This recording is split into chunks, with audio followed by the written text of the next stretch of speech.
Hello, hello, hello, you guys. Okay, we are featuring another beautiful Black business owner today. Now, in a world of fitness and wellness, Brittany Heron is making her mark by bridging the gap between physical fitness, holistic well-being, and inclusivity.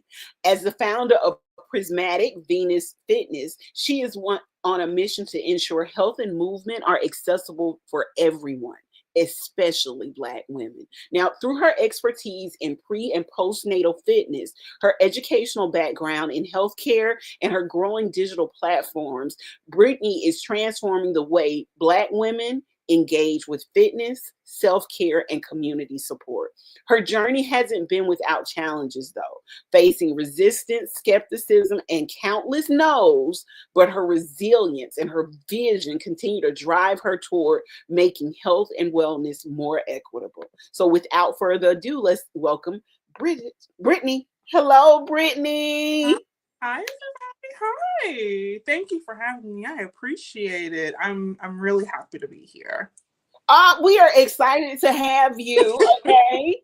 Like anything that deals with health and wellness, especially in this day and age where we got to use exercise to get our mind off of what's going on around us. Oof. Okay. I know that's right. So listen, Brittany, let's jump right in. Yes, ma'am. Let's talk about you. What inspired you to combine fitness and wellness into Prismatic Venus Fitness? And how does your business stand out in this industry? Ooh. So I've been a group fitness instructor since 2019. And I've loved fitness since I can remember. My mom has photos of me literally in diapers, literally taking group fitness classes with adults, and I was keeping up. So it is ingrained in me to love fitness, honestly. As I graduated from Florida Agricultural and Mechanical University, October 3rd, 1887, what? I was on a journey to figure out who I was fitness wise, and I joined the gym that was closest to my house. That's something that's prevalent to any person, is finding fitness within your community. I joined it. I'm a dancer. I was a cheerleader in high school. I danced growing up. I did ballet. I did jazz. And I was like, I want to get back into dance. I want to get back into feeling in my body. And so I joined a great fitness class through a company. And I was really good. I don't want to toot my own horn. Toot toot. You better toot that horn. I want to toot my own horn, but toot toot, to the point where like 2-3 years in, there's like, hey, do you want to be an instructor? I was like, no, I'm here to dance and go home. I ain't trying to do all, I'm not trying to do all that. And then I think for me, I was watching, and not a lot of people looked like me. As I'm going through like the master classes and I'm seeing the people on the stage, I'm just like, yeah, I'm not seeing a lot of representation of people that looked like me. And so I'm like, you know what? I'm gonna do it. I'm gonna sign up and take the first class. And I took it, and I think if one thing being in fitness, there's a difference between being a participant and being an instructor. Yeah. It is a very humbling experience being an instructor, because when you're a person that's in the class, you're enjoying it. But as a fitness instructor, you are in charge of the atmosphere of the room and all of those things. Yep. And the diversity in that room is not just the young 16, 18, 24-year-old people. You have so many people of different ages. I've had people ranging from someone in their 80s who loves to still dance to a 16-year-old who just wants to do something. Yep. And I believe, I don't know if I'm asking a question, but I fitness was, again, and I had a very high paced job, a very stressful job. And this was the one way I was able to get out my stress in this form of fashion. Adding in the wellness aspect, as I've gotten older, I don't bounce back as quick as I used to. So having to incorporate different aspects of wellness. And wellness isn't just sitting in the spa. Wellness is managing what you eat.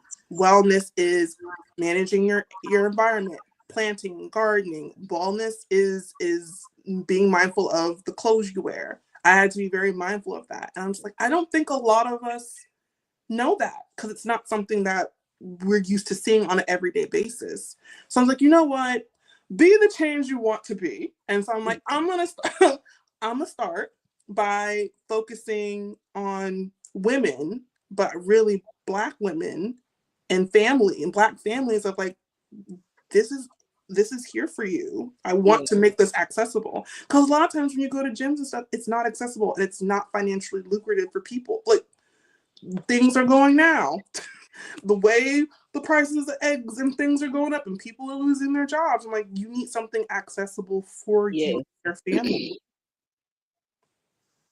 I agree. Now, as a Black woman in fitness in the wellness space, what unique challenges have you faced and how have you navigated them?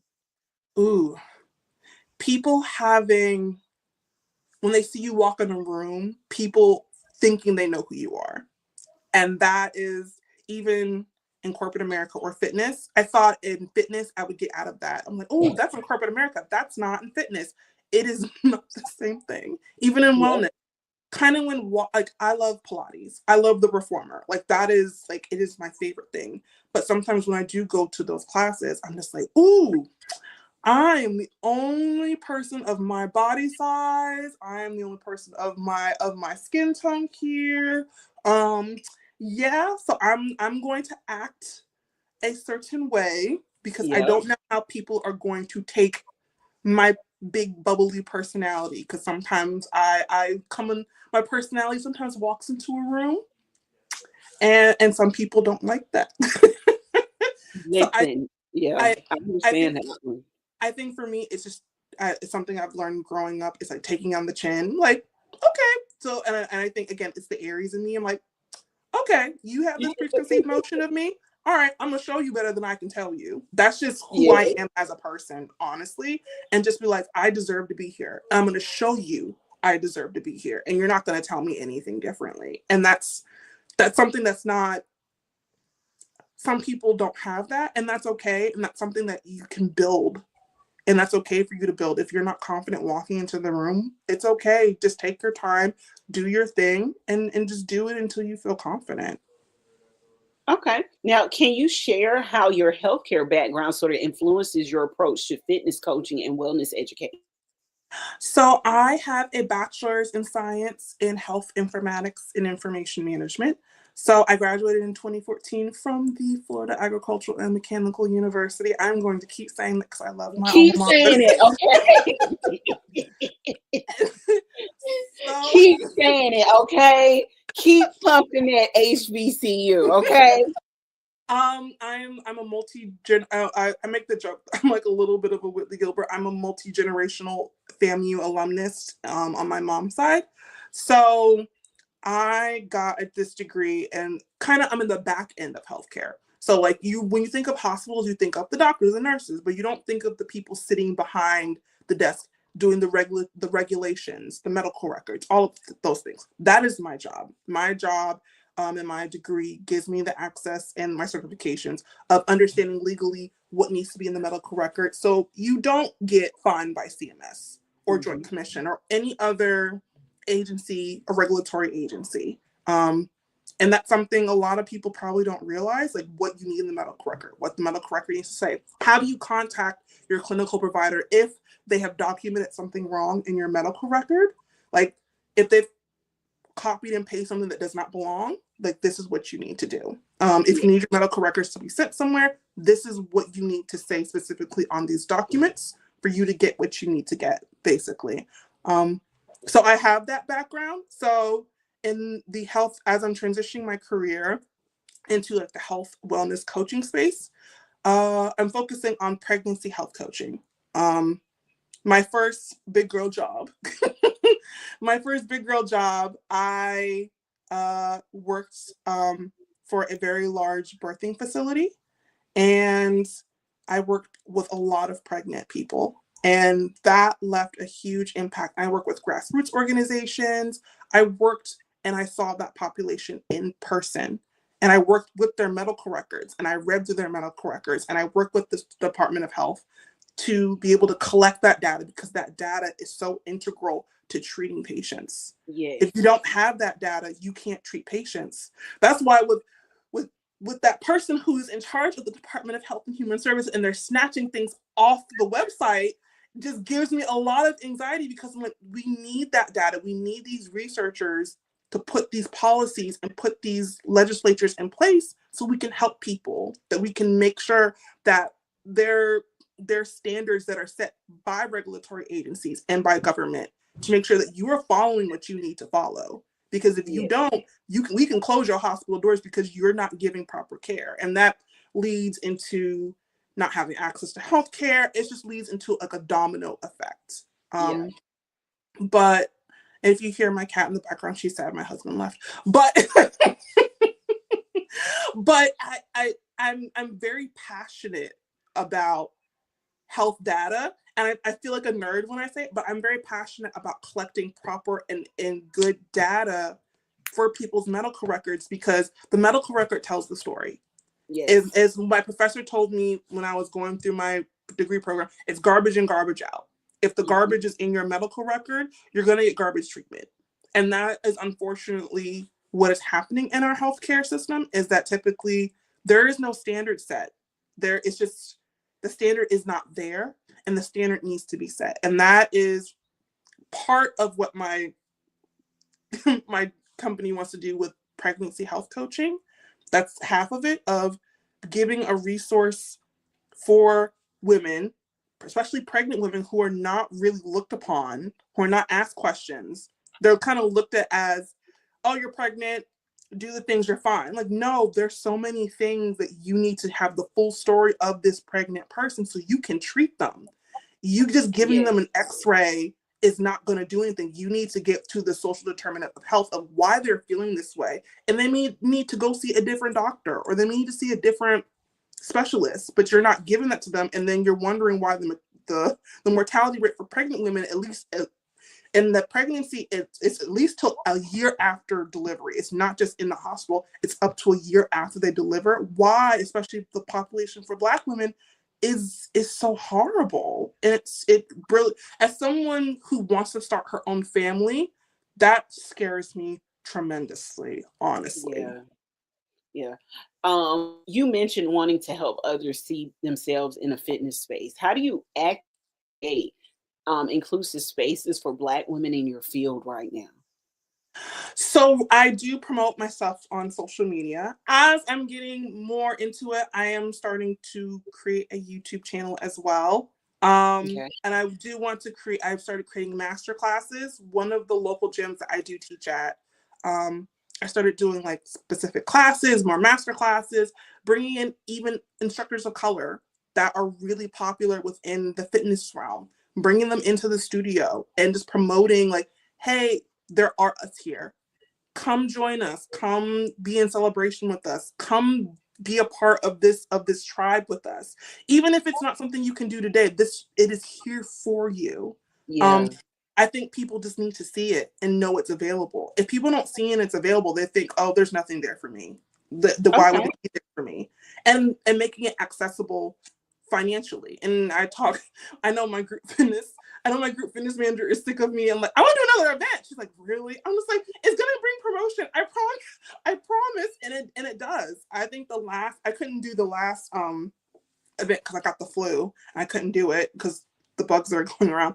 But the last one I had for the end of the year, it was like a light up the dance floor masterclass. It was me and three other instructors of color. And we're like, we're going to do this, even if everyone else drops out. Let me tell you something. And it's on my social media, that entire studio was filled from the back of the room to the front. There was not a room to move. And I'm just like, this is what I want to see. This is what I want to bring to the community. It's access to healthcare, to access to community, to access, especially for the community that I just moved into, for Black women, because a lot of times when they see me, they'll pull me to the side like, hey, come here. I was like, yes. They're like, when are you teaching more? I was like, so I have an adult job. But I will try to bring more classes and more master classes and more people of color that look like you, that may understand where you're coming from, to the forefront so you can be seen and recognized, honestly. I love that. I love it. Now, you talked about your YouTube page. Let's switch gears a little bit and talk about your upcoming podcast, the Wednesday Wellness Debrief. Mhm. This is an exciting addition to your brand. What impact do you hope it will have on the fitness and wellness community? Ooh, humanizing fitness and wellness people. I'm excited. I'm almost done editing the first one with an aqua Zumba instructor. And her name is Lanisha Cunningham. She's in the Georgia area. And it's so interesting that when you see an instructor, they're on this stage and this big pedestal, and you think of them as this perfect person, but they're a human being just like yourself. The first question I always ask is, who are you outside of this? Because I want the people to know who you are, so they know you are a human being. They may have something in common with you that you may not realize. And it was 45 minutes of just talking to another Black instructor of, yeah, this is how I feel, this is what's happening, and and I have my own mental health struggles, I have my own stuff, and I need a break. I think one of the things that we discussed, and maybe you can relate and a lot of Black women can relate, is pouring into other people's cups when people don't pour into your cup. That's a common problem among I think I'm starting to think it's a disability for Black women.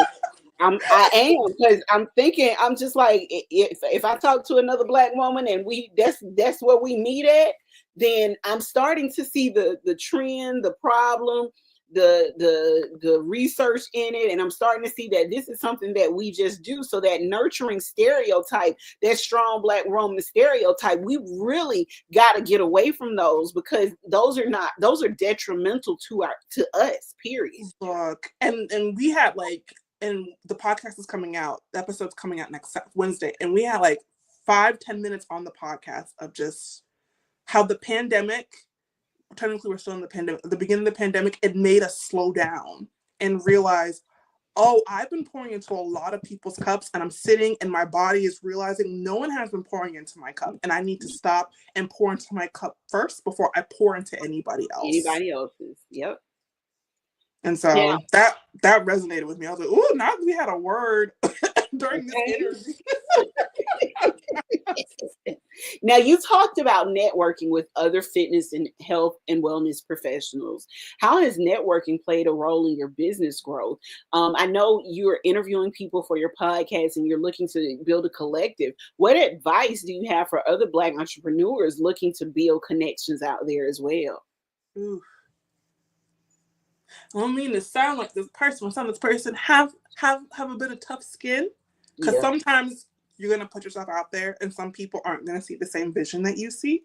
You can come again. It's something where you can come with all the accolades, and again, the story of a Black woman. I come with all the accolades. I am certified in more. You got so many certifications, so many diplomas, so many everything. You are overqualified for the position. And then people will look at you like, that's nice, I'm gonna go with this person. And you're like, they're not even halfway qualified the way I'm qualified. What is happening? It doesn't matter. You're like, what? I was like, I did all of this, and you still over. And so again, it's the Aries mindset of me. I'm like, okay, so you don't trust and believe me? I'm gonna show you better than what I can tell you. And I still put myself out there and network. And I network with everybody. I do not discriminate against networking, but I do tend to gravitate towards people of color and women of color, especially Black women. I tend to there's a softness in my heart of just I'm just gonna navigate towards you. I'm a Zumba instructor. So, Zumba is primarily a Latin-based fitness class. Literally, I got it certified. Literally the next day I was looking for little jam sessions which help you elevate your choreography and give you more access to music and all these other things. Why was it the first one I went to? I saw it was 2 Black girls. I was like, yes, I will be attending this. I will be supporting this. And every year, like around my birthday, they always have like a jam session. I always go, and it's a room full of Black and brown people, and it just makes me so happy. And it's just finding your community. And again, sometimes all skin folk ain't kinfolk, and you're like, oh, I thought you were gonna be my friend. No, And they not always. Yeah. And so I think it's just it's okay to put yourself out there, and it's okay to take the plunge. And if people don't understand your vision, that's fine. Then they are not for you. And so you just move on. And I think it's okay to acknowledge that it hurt. I think that's something I've had to learn the hard way. I'm like, it's okay to acknowledge that you're hurt and that you thought it was going to work. But networking is not an easy thing. Everyone's like, yeah, this network. It's you got to have some tough skin to network. Okay. Now, what are some of the biggest misconceptions around pre and postnatal fitness, and how do you aim to educate and support others through this service? So it's so funny because I was talking to my mom about this. Again, my mom is pregnant with me years ago. So she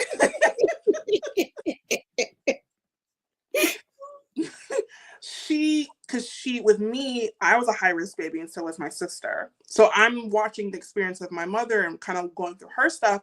And she was like, yeah, they told me not to work out, and working out for pregnancy has changed so much. I'm currently getting certified as a pre and postnatal fitness specialist. And I just finished my education as a group exercise specialist for pregnancy, post and pre. It's so funny. You gain so much strength and awareness when you become pregnant. Like for example, strength training is actually really good for pregnancy. Yes. Think of it like your body is training for the Olympics, and your body has to carry all of that weight. Strength training helps get your body ready to basically give birth. It helps you be mindful of your core. And I think one thing that really, even as a fitness instructor, has benefited me as an instructor when I coach people, when as an instructor, brace your core. And as a participant, you're like, girl, what the hell does that mean? And it's just breathing. And it's like breathing is so integral to you just living and working out, because think of your core as a balloon and the core is inflated and you hold the balloon as you're doing the workout. It's uncomfortable. It's not fun. Breathing helps you engage your core, your diaphragm, your pelvic floor. And because again, your pelvic floor gets impacted when you're pregnant, your diaphragm, and so does your core with all like the separation of your abs and all these other things. It helps get your body ready. And even activities of everyday living when you give birth. Technically 3 months postpartum, you're technically still like in the pregnancy stage, and you're supposed to treat your body like you are still pregnant. And that's something I learned, and I'm more intentional and communicating and with my participants. Like even before I got certified, I've had so many pregnant people come into my class. I'm just like, I don't know how to communicate. I don't know, but I want you to be here because you deserve to be here, because you deserve to give yourself and all the benefits that working out actually gives your baby. Like it helps them when they get out of the womb for long-term thinking, all of these other benefits that benefit your baby when they leave, which is why I like, ironically on the side, I like teaching kids Zumba and I like doing the prenatal stuff, because it all ties into the family. If it impacts the mom, it impacts the baby in the long run, and it impacts everybody else. Yep. Okay, so let me ask you this. What strategies have helped you avoid burnout while growing your business? How do you balance entrepreneurship and personal life? Because that can be difficult for some. I'm still going through it. It's knowing. I'm gonna write a course on this one question alone, because every Black businesswoman that I interview and I ask that question to, y'all still give me the same answers. So I'm gonna have to figure out that need to give you guys balance. It's there's no other way. The two things I would say is having a good support system and listening to yourself. I think as a Black woman, you're so used to like pushing through that wall of well, it's not going to get done if I don't do it. Push to the wall. It's not done. Push the wall. I will say full transparency. I I think for me, pushing through the wall, like when I first started my big girl corporate job, I would push through the wall to the point where I ended up in the hospital for dehydration and exhaustion because I was so determined. And I think after I told my husband that when we were first dating, he's like, yeah, let's not do that. Let's not do that again, ma'am. Okay. And so I think, one, listening to your body. I know it's so hard because your brain is just like, but I want to do it, but your body's like, I'm tired, and we're going to slow all the way down. Listen to your body and listen to yourself. I think that's really integral to success, because you can't, like, as I was my interview with Lanisha, you can't pour from an empty cup. Because again, you're going to end up in the hospital. You're going to end up basically not being able to do what you love if you can't pour from that cup. And then second is having a good support system. My family, as crazy as my family is, my family supports me 1000%. I could not ask for better parents, my dad and my mom and my husband. My husband is my ride or die. He will listen. I will talk to him. And he's like, yeah, it's a good idea. I'm like, you could tell me it's a bad idea. It's like, no, I think it's a good idea. I think you should do it. I think he is my biggest cheerleader. I think, and my friends. I think me having the support system that I have is really integral. And then even my husband, again, my poor husband, he's just like, you should just sit down and relax. Like, why? He's like, come sit down and relax. It's not going anywhere. It's going to be there tomorrow. Send them the email. It's going to be fine. And I don't like admitting that he's right. He's right a good time.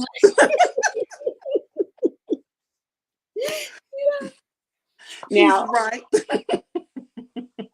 You got to give him his flowers, okay? Yes. Now, what advice would you give to young Black women who are hesitant to start their own businesses, especially in industries where they may not see many who look like them? I would say do it. Take the leap. Do it. And again, like I said, with the networking, you're going to get doors shut in your face. You're going to get no. And you're going to be working probably a little bit harder than the other person that doesn't necessarily look like you. And then they get the podcast deals and the brand deals and all the things. That's not for you. And that's okay. That's not for you, because something on the other side is waiting for you. I remember when I first started and I opened my business in May, and I was so excited. I was so pumped. I was like, yes, I'm going to do this. And then the reality of how much things cost, where the networking, and then just like balancing life. And in the middle of me starting my business, we were in the middle of buying a house and moving. And I'm just like, oh, I thought I could manage everything. And I was just like, by the time we started the process like around my birthday last year, and we finished like in August, and I was so burnt out, where I was like, oh, my husband is like, you have too much on your plate. Something has to come off your plate. And honestly, I had to stop teaching for a bit because I was so... You were doing the most. It literally broke my heart to have to give up teaching my classes. But I'm just like, I can't give to my business and myself and my husband and my family if I don't have, again, I don't got anything in my cup to pour out of. Yeah. I would say take the leap, but be patient with yourself.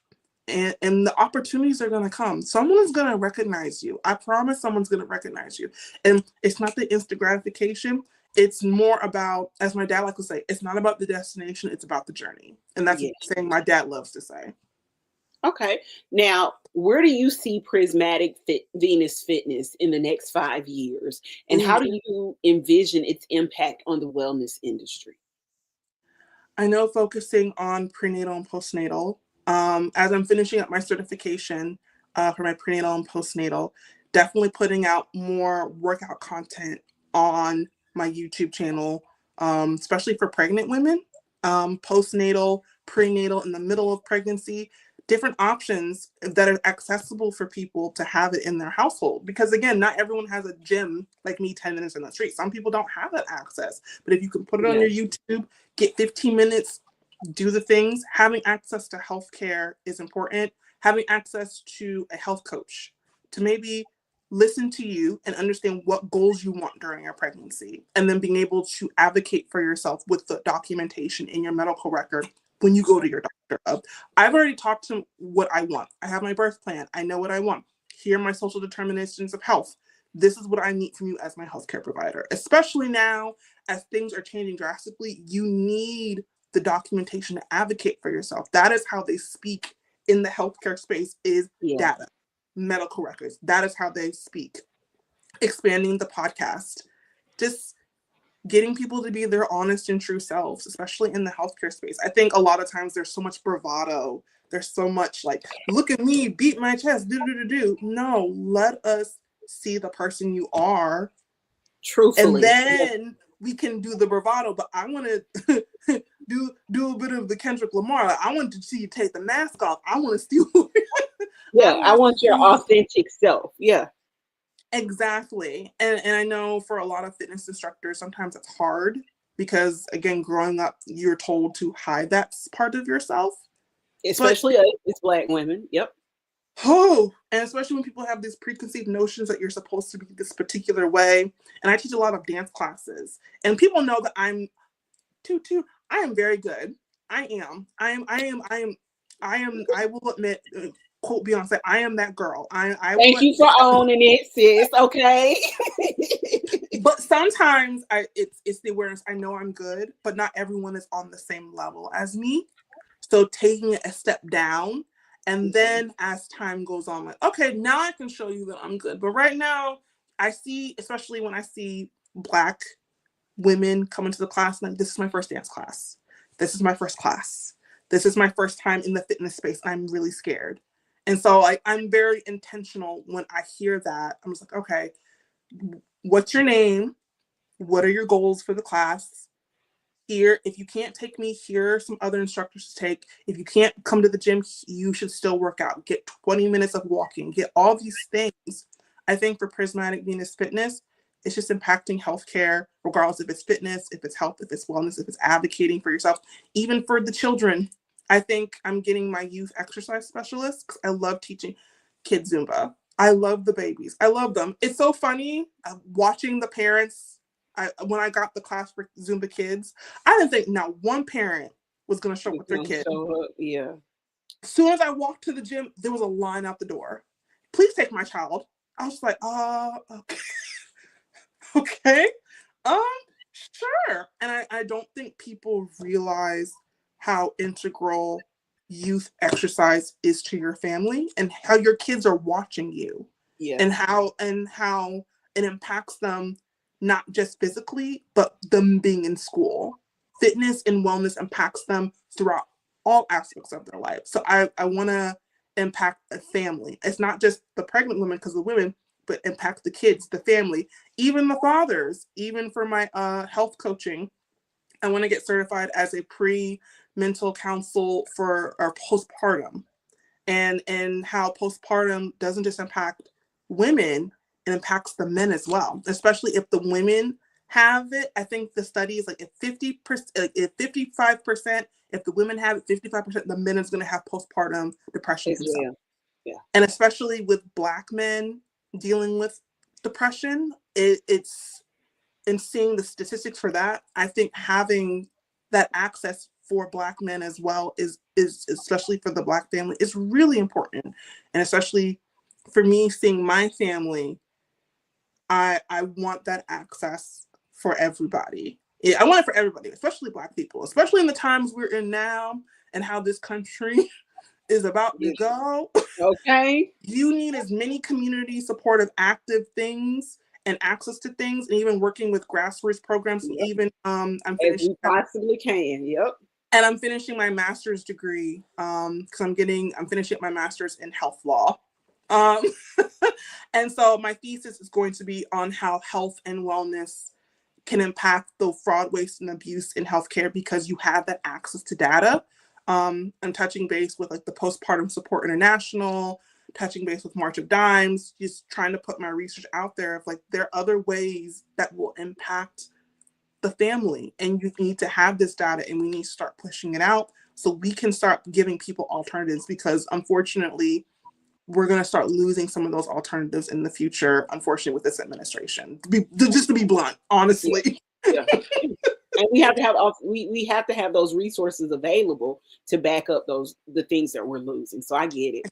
All right, Brittany, I'm going to drop off the screen for a moment, and I'm going to allow you to tell people where to find you on social media, your website, all of that good information, even your YouTube page. Okay.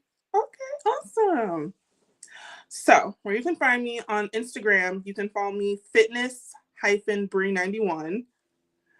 Yes. You can find me on Facebook, on my Facebook group, Fitness with Brittany.